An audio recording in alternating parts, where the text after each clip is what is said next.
대장금과 겨울연가의 연사마. 그리고 벌써 10여 년이 훌쩍 지난 사이에 강남스타일을 지나 본격적으로 시작된 K컬처의 파장은 한류라는 이름으로 한국의 가요와 영화를 세계인이 즐기는 문화로 만들었으며, 올해 미국에서 먼저 개봉한 애니메이션 킹 오브 킹스의 흥행 소식은 한류 퍼즐의 마지막 조각을 채워 넣을 콘텐츠가 될 것으로 보입니다. 2015년부터 기획을 시작해 10여 년의 시간이 걸려 이 놀라운 영화를 만든 사람은 CG로 불리는 VFX 작업의 1세대 주자인 장성호 감독입니다. 대한민국 영화에서 본격적으로 CG가 사용된 것은 1993년 무렵이었습니다. 고소영이 주연인 구미호에서 주인공이 구미호로 변하는 장면은 많은 사람들에게 충격을 주었습니다. 당시 장성호 감독은 군대를 다녀와 홍익대학교 시각디자인과의 복학을 준비하며 아르바이트로 한 장 한 장 애니메이션 원화를 그리는 일을 하고 있었습니다. 그는 자신이 그리는 수천 장의 그림이 모여 살아 움직이는 영상이 되는 과정은 보람있고 신기했지만, 몇 날 밤을 새며 그린 그림으로 단지 몇 초의 영상밖에는 만들지 못한다는 사실에 암담함을 느끼는 중이었습니다. 그러던 중 우연히 선배의 소개로 컴퓨터 그래픽이라는 게 있는데 손으로 그리지 않고도 영상을 만들 수 있다는 말에 이끌려 CG의 세계로 들어서게 됩니다. 컴맹임에도 새로운 세계를 만난 그는 컴퓨터 그래픽을 배우며 당시 CG가 본격 도입되기 시작했던 광고계에서 CG 작업을 하며 실전 경험을 쌓았습니다. 1994년 졸업과 함께 그는 CG 경력을 인정받아 입사한 회사에서 본격적으로 영화에 들어가는 CG 작업을 맡게 됩니다. 하지만 입사 후 9개월 동안 귀천도와 박봉군 가출 사건 영화의 CG 작업을 했지만 돈 한 푼 받지 못하고 회사는 와해되어 버렸습니다. 얼떨결에 독립을 하게 된 그는 월급 대신 전 회사에서 가져온 컴퓨터 2대로 자신의 전공을 살려 잡지의 표지 디자인을 만들며 하고 싶은 영화 쪽 CG 일감을 찾아다녔습니다. 그렇게 해서 만나게 된 작품이 이재수의 난이었습니다. 처음으로 자신의 이름을 걸고 맡은 작품이었기에 6개월간 혼신의 힘을 다해 작품 속 CG를 만들었지만 영화는 흥행에 실패하고 그는 이번에도 돈 한 푼 받지 못하게 됩니다. 그렇게 그는 보통 사람들이라면 포기했을 만한 상황에서 다시 한번 회사를 설립하며 본격적인 컴퓨터 그래픽 사업에 발을 내딛게 됩니다.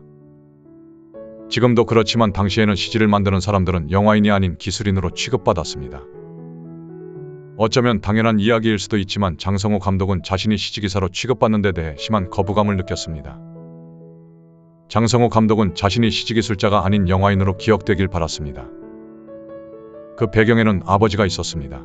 장성호 감독의 아버지는 국방영화 촬영감독이셨고 어린 장성호는 아버지의 영향으로 어려서부터 고전영화들을 보며 영화에 대한 동경을 가지며 성장했습니다.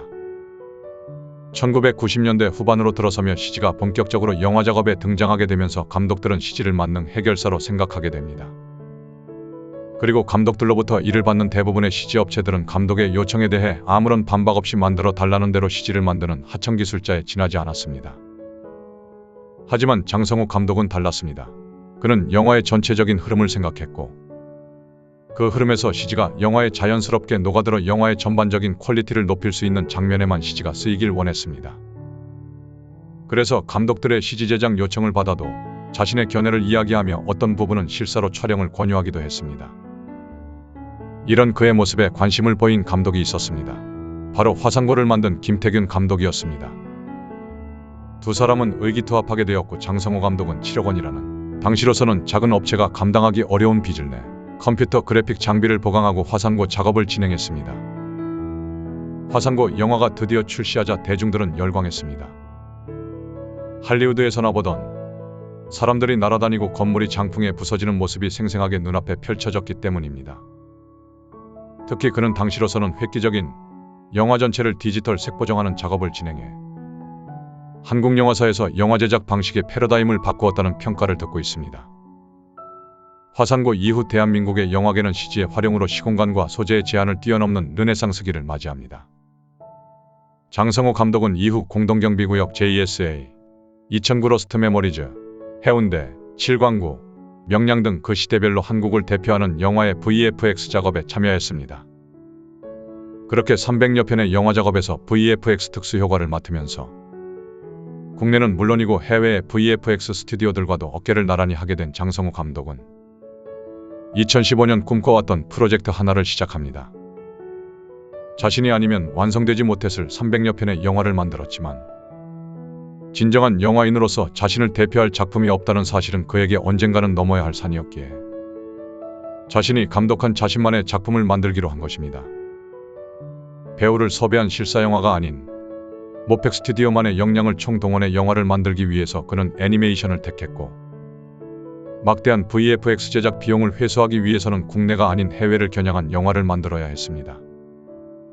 그렇게 해서 2015년 제작을 시작한 영화가 바로 이번에 10년 만에 개봉하게 된 킹 오브 킹스입니다. 그는 작품을 기획하면서 기독교 콘텐츠는 고객이 한정되어 있다는 점을 극복하기 위해 찰스 디킨스가 집필한 예수위생의 작품에 관심을 가지게 됩니다. 이 책은 소설도 아니고 딱딱한 해설서도 아닌 디킨스가 자신의 아들에게 예수님의 생애를 이야기하듯 들려주는 구성으로 쓰여졌습니다. 1846년 집필된 이 책은 디킨스 생전에는 출간되지 않았습니다. 디킨스는 단지 이 책을 통해 자신의 아이들에게 예수의 삶과 가르침이 쉽게 전해지기를 바랬을 뿐이었습니다.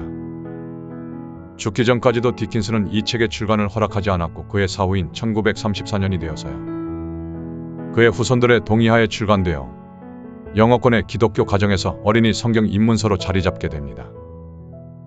이 책의 저작권은 디킨스 사후 70년이 지난 20세기 후반에 만료되었기에 장성호 감독은 여러 가지 면에서 디킨스의 이 책이 자신의 첫 작품이 되기에 적합하다고 생각했습니다.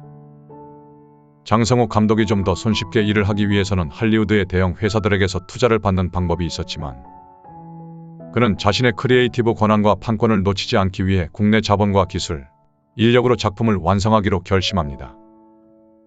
그는 그의 작품의 성공을 의심하지 않았습니다.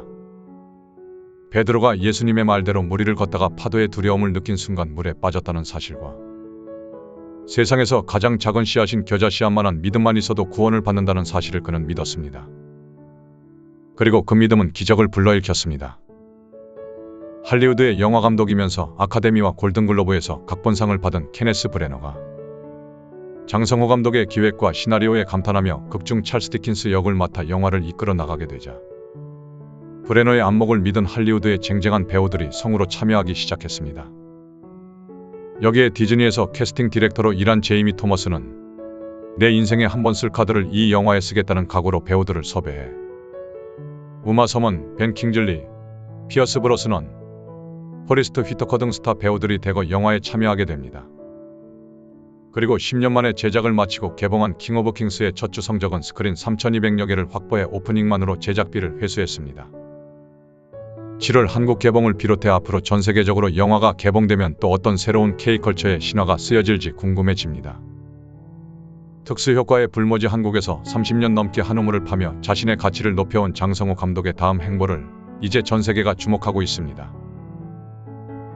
우리 삶을 더 나은 것으로 만들기 위해 노력해온 한 사람의 이야기가 계속될 수 있도록 구독과 좋아요로 힘을 보태주세요.